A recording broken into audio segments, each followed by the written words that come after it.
आप सबको नमस्कार। आज हमारे साथ हैं श्री लाजपत बंसल जी। आपका स्वागत है।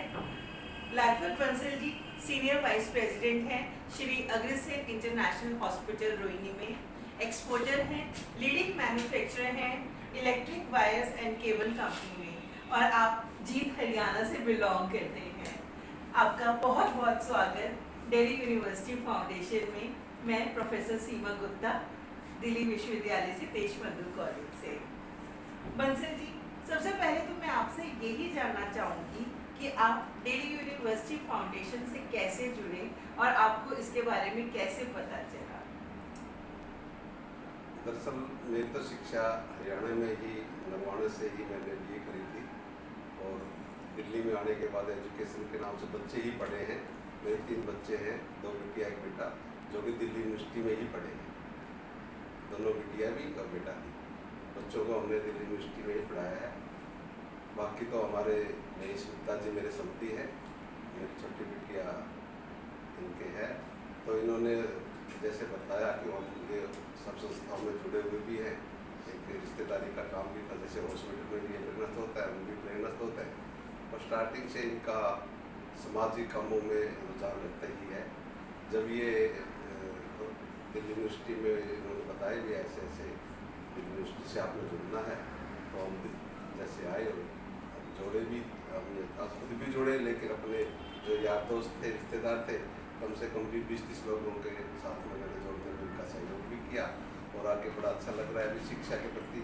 हम जैसे पहले धर्मशालाएँ, हॉस्पिटल, ये तो काम हम बहुत करते रहे। लगभग मैं दिल्ली में 40 संस्थाओं से जुड़ा हुआ। अच्छा। जिसमें जैसे वृंदावन की धर्मशाला है, कुंज बिहारी निष्काम सेवा सदन, 2 धर्म, एक धर्मशाला गुरुधाम के नाम से है, राधे श्याम के नाम से, 3 धर्मशालों में जुड़े हुए। इसी तरह सालासर भी, इसी तरह खाटू श्याम जी, इसी तरह हरिद्वार भी। और ऐसे दिल्ली की कोई संस्था नहीं होगी, चाहे इस्कॉन मंदिर हुआ, चाहे अग्रवाल धर्मशाला प्रशांत विहार हुई, पश्चिम विहार हुई, करोल बाग हुई, रोहिणी हुई, सब धर्मशालाओं से या संस्थाओं से, लगभग 40 संस्थाओं से मैं जुड़ा हूँ। एक हमने राधा रमन सेवा समिति के नाम से हर महीने का भंडारा हम लोग लगाते हैं, जैसे पीतमपुरा में। इस तरह के कामों में हमारा रुझान शुरू से ही रहा। यहाँ दिल्ली आने से पहले भी हम, जैसे हमारे पांडु भंडारा खुद भी पर्सनल धर्मशाला चलाते हैं हम, वहाँ भी कम से कम इस टाइम 30-40 विद्यार्थी पढ़ते हैं। और अमावस के दिन वहाँ मेला लगता है, तो यात्री आकर वहाँ ठहरते हैं। इस तरह का काम हमारे परिवार में या हमारी संस्कृति में होता रहता है। तो इस वजह से जहाँ थोड़ी बहुत दान देने की इच्छा होती है, तो वो जैसा हमारे पिता वैसे करते हैं। इसी प्रेरणा से हम दिल्ली यूनिवर्सिटी से जुड़े हुए। आजकल बच्चे शिक्षा के प्रति अपनी लोग बार भागते हैं। हमारे बच्चों ने भी जिद की हम बाहर जाए, लेकिन यहीं पढ़ लिए। कुछ बच्चों का यहाँ नाम नहीं आता, तो तकरीबन बाहर जाने की सोचते हैं, जो वहाँ जाने के बाद वहीं के होके रह जाते हैं, जिसमें माँ बाप को भी उसका सुख नहीं मिल पाता। जैसे भी इन्होंने समझाया, हमारे भी समझ में आई भाई यहाँ पे इंफ्रास्ट्रक्चर की कमी है और इसे हमें जुड़ना चाहिए और इसका बढ़ावा देना चाहिए। उस वजह से हम यहाँ पे भी जुड़े हैं। भगवान ने चाहे तो यहाँ पे बहुत अच्छा काम होगा और हम सब लोगों को आगे भी जोड़ने का प्रयास करेंगे। आपने तो मेरे सारे प्रश्नों के जवाब अपने आप ही दे दिए।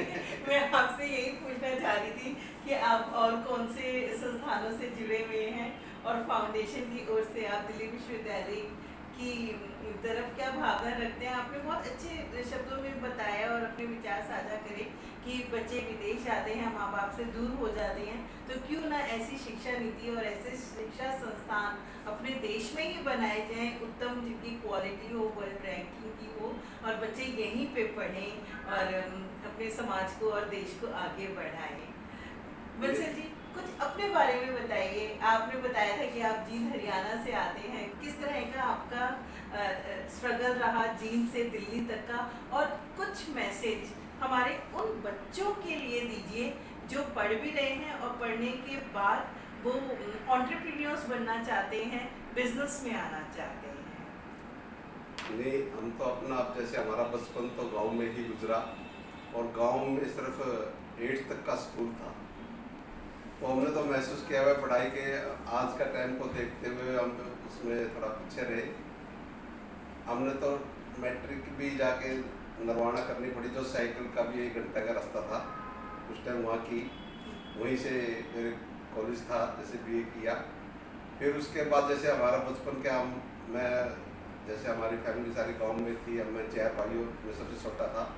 और हमारे फादर तो 70, मेरा बर्थ है 61 का, मेरे फादर तो 75 में भी एक्सपायर हो गए थे। ज्वाइंट फैमिली थी, जिम्मेवारी हम शुरू से समझने लग गए थे। जैसे जैसे पढ़ाई खत्म हुई तो हमने अपना बिजनेस करने की सोची। जैसे जैसे बिजनेस हमने गांव नरवाना के पास ही एक पहले पंजाब का एक छोटा कस्बा था, वहाँ हमने थोड़ा बिजनेस किया। 84 में जैसे पंजाब में दंगे हुए तो हमने मन बनाया कि दिल्ली आना है। दिल्ली हमारे परिवार भी था, रिश्तेदार भी थे। उन्होंने हमारे को गाइड किया कि आप इस मैन्युफैक्चरिंग लाइन में आ जाओ। हम 86 में इलेक्ट्रिक वायर एंड केबल की मैन्युफैक्चरिंग में आ गए, और जो कि आज तक हम उसी लाइन में हैं।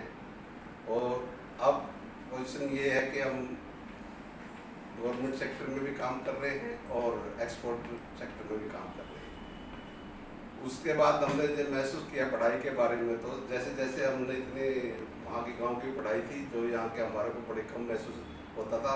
मैंने अपना आप ही ऑल ओवर इंडिया काम किया। लेकिन जैसे बच्चे सहने में बेटा साथ में बैठने लग गया 10-12 साल से, और B.Com ऑनर करके MBA करवाई। दिल्ली यूनिवर्सिटी फाउंडेशन के लिए आपकी तरफ से क्या संदेश रहेगा?